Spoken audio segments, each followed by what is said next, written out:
زما نوم عمر فاروق دی او زه د مینګورې نه ګمبد میرې نه تعلق لرم او موږ په خپله باندې فارکس ټریډینګ کوو.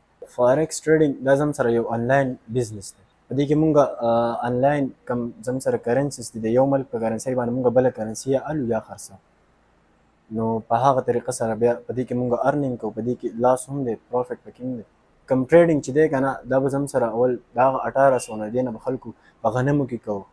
لکه یو کس به داسې ناست و، تاسو به ورته وایي چې ما له دا پلانکۍ شیز دومره واله، دا پلانکۍ شیز موږ له دومره واله. کله چې زم سره ډیجیټل دور رالی، هر یو شی ډیجیټل شو، نو فارکس ټریډینګ هم زم سره یو ډیجیټل فارم ته رالی. صحیح ده. په دې کې موږ اوس اول به مخکې بروکر ول که نه، تاسو به لاړئ، تاسو به ورته وایي چې ما له پلانکۍ شیرز دومره واله، دا له دومره واله. اوس بروکر چې دی د ډیجیټل دور د وجې بروکر زمونږ د هر یو انسان جیب ته راغلی دی. زموږ سره په موبایل کې د هر یو سړي سره خپل بروکر دی. مونږ هغه بروکر مونږ له دې مارکیټ ته انټرنس راکوي، د هغه بروکر په مدد سره مونږ په دې مارکیټ کې ټریډینګ کوو او بل مونږ له لیوریج راکوي. صحیح ده. هغه لیوریج مونږ له راکوي کوم چې حلال دی. فارکس ټریډینګ چې دی دا هر یو سړی کولی هم شي، خو دا د هر چا لکه داسې کار هم نه دی، ځکه په دې کې زموږ سره لاسز وي، په دې کې زموږ سره پروفیټ وي.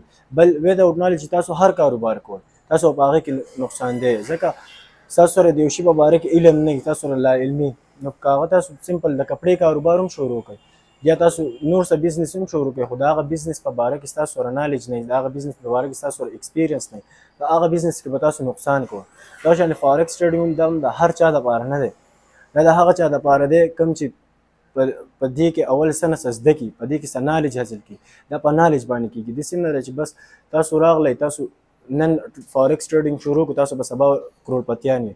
په دې کې ډېر شي خلک داسې شته چې هغو پکې ښه ښکلي نقصانونه کړي دي، ښه بھرپور نقصانونه یې چوت کړي د دې مارکیټ نه.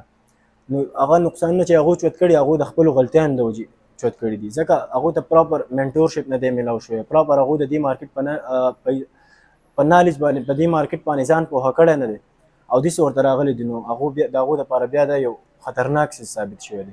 کوم چې ورته په یو پروسس راغلی دي، اول یې زده کړه کړې ده، بیا یې په دې مارکیټ کې خپل څه نه څه ایکسپیرینس کړی دی، د هغه ایکسپیرینس نه پس په دې مارکیټ کې کار شروع کړی، نو هغو پکې ډېر شي خلک پکې داسې دي چې هغو پکې کامیاب هم. عام طور باندې تاسو فارکس شروع کړو که نه، تاسو له پکار دی چې تاسو کم از کم کاله پورې 6 میاشتو پورې دې له ورکړئ. دې له داسې ورکړئ چې دې له اول تاسو ټایم ورکړئ، دا تاسو د دې په باره کې کم نالج پروت دی، کم سټریټیجیانې دي، تاسو هغه یې زده کړئ. په هغه سټریټیجیانو باندې تاسو بیا خپل کم مایند سیټ دی هغو سره برابر کړئ، خپل محنت پې وکړئ. صحیح ده. داسې نه ده چې بس ما نن ټریډینګ شروع کړو او زه به د سبا نه پروفیټیبل یم، نه، داسې چېرته هم نشي کېدی. تاسو به خامخا کم از کم تاسو له پکار دی چې تاسو د کاله پورې دې له داسې ټایم ورکړئ چې هغه ټایم کې تاسو د دې مارکیټ په هر لیول باندې تاسو ځان څه کوئ، دومره اویر کړئ چې د دې مارکیټ کې تاسو کم از کم پروفیټ نشئ کولی، خو چې د لاس نه پکې ځان بچ کولی شئ. صحیح ده. ځکه پروفیټ ضروري نه دی، خو د لاس نه ځان بچ کول څه دي په دې مارکیټ کې هغه ضروري دي. مونږ په خپله باندې په فارکس کې، زما په خپله پرسنلي مونږ 4 کاله داسې وشول چې مونږ ټریډینګ شروع کړی دی، خو 3 کاله پورې مونږ په دې کې مسلسل د دې مارکیټ نه نقصانونه چوت کړي دي، ځکه زموږ سره پراپر پوهه نه وه، نالج نه و چې د دې مارکیټ نه خلک په کومه طریقه باندې پروفیټ لري. صحیح ده. بیا مونږ خپل محنت وکړو، څه اوس د یو شیز نه د بل شیز نه زده کړه وکړله، اوس شکر الحمدلله مونږ په خپله باندې پروفیټیبل یو. زموږ سره چې کوم کمیونټي ده، کوم ملګري دي، هغو هم زم په ترو باندې پروفیټ کوي.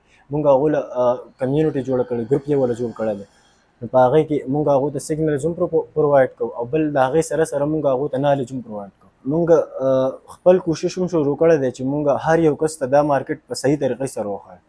ګوره هر یو انسان له خپل سوچ پکار دی چې یو فیلډ ته هغه ننوځي، نو هغه له داسې ننوتل نه دي پکار چې بس ته لاړ شه او ډایرکټ د هغې نه د ارنینګ سوچ وکړه. د هغې نه اول سره د هر یو شي په باره کې علم حاصلول دي، نالج حاصلول. زه بار دا خبره زه کوم چې نالج، ځکه وداوټ نالج چې مونږ هم دې مارکیټ ته راغلي، نو مونږ هم ډېر نقصانونه او ډېر خرابې ورځې ولیدلې.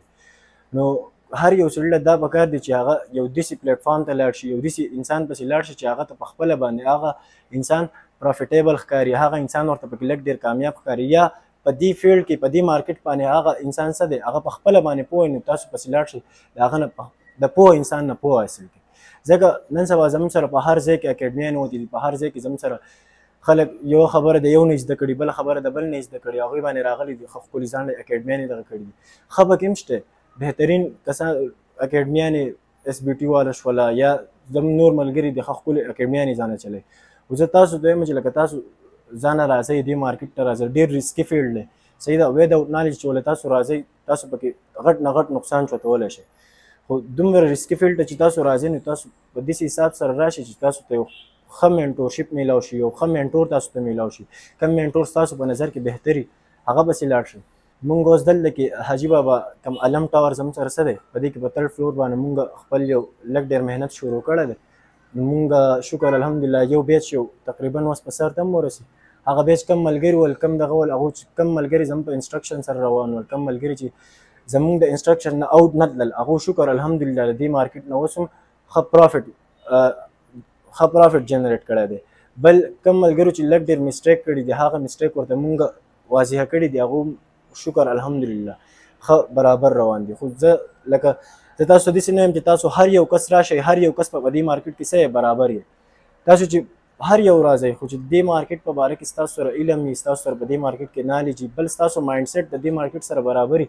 ځکه چې دا داسې یو داسې ګیم دی که نه چې په دې کې ستاسو مایند سیټ څه دی هغه ضروري دی.